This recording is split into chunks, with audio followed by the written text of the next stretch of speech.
السلام علیکم ورحمۃ اللہ وبرکاتہ۔ حضرت لقمان حکیم علیہ السلام کی دانائی کا عجیب واقعہ۔ حضرت لقمان حکیم علیہ السلام کسی رئیس کے یہاں نوکری کیا کرتے تھے۔ اللہ تعالیٰ کی محبت اور تعلق کی برکت سے ان کے اندر بہت پاکیزہ اور اونچے اخلاق و عادات موجود تھے، جن کی تفصیل اللہ تعالیٰ نے سورہ لقمان میں بیان فرما دی ہے۔ حضرت لقمان حکیم علیہ السلام کے ان اونچے اخلاق کا ان کے آقا پر گہرا اثر ہوا، یہاں تک کہ رئیس نے ان کو اپنا مقرب اور محبوب بنا لیا، دلی طور پر ان سے محبت کرنے لگے۔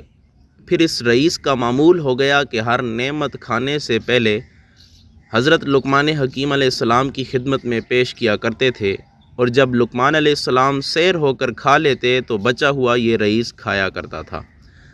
حضرت لقمان حکیم علیہ السلام اس رئیس کی محبت اور عادت کی رعایت سے کھا لینے کے بعد بقیہ اس کے لیے بیچ دیا کرتے تھے۔ ایک دن آقا کی خدمت میں کہیں سے خربوزے آئے۔ اس وقت حضرت لقمان علیہ السلام موجود نہ تھے۔ رئیس نے غلام کو بھیجا کہ حضرت لقمان علیہ السلام کو بلا لاؤ۔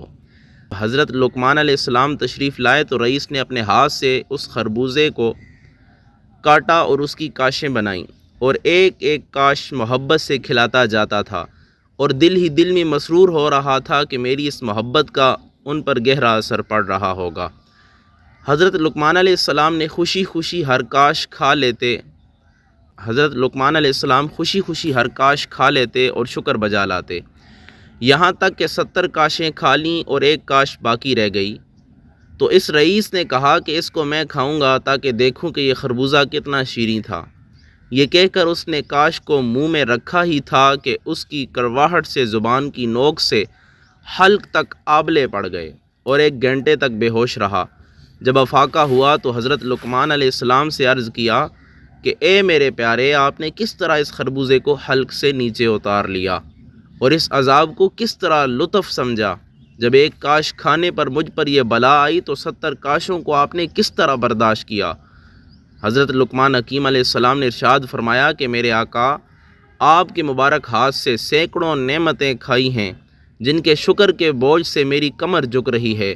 پس مجھے اس بات پر شرم آئی کہ جس ہاتھ سے اس قدر نعمتیں ملی ہوں، اس ہاتھ سے آج اگر ایک کڑوی چیز عطا ہو رہی ہو تو اس کو شکوہ کیوں کروں، اس کا شکوہ اور اس کا گلہ کیوں کروں؟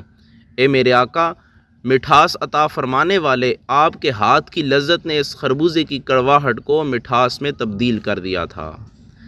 اس واقعہ سے ہمیں یہ سبق ملتا ہے کہ اگر کسی وقت کسی شخص کو اللہ تعالیٰ کی طرف سے کوئی آزمائش یا تکلیف پہنچ جائے تو اسے صبر کرنا چاہیے، اور اللہ تعالیٰ کے اس فیصلے پر راضی رہنا چاہیے۔ مشکل اور مصیبت کے وقت یہ سوچنا چاہیے کہ اگر اللہ تعالیٰ کی طرف سے کوئی مصیبت اور پریشانی پہنچی بھی ہے تو کوئی بات نہیں، اللہ تعالیٰ کی طرف سے ہر وقت بے شمار نعمتیں تو ملتی رہتی ہیں۔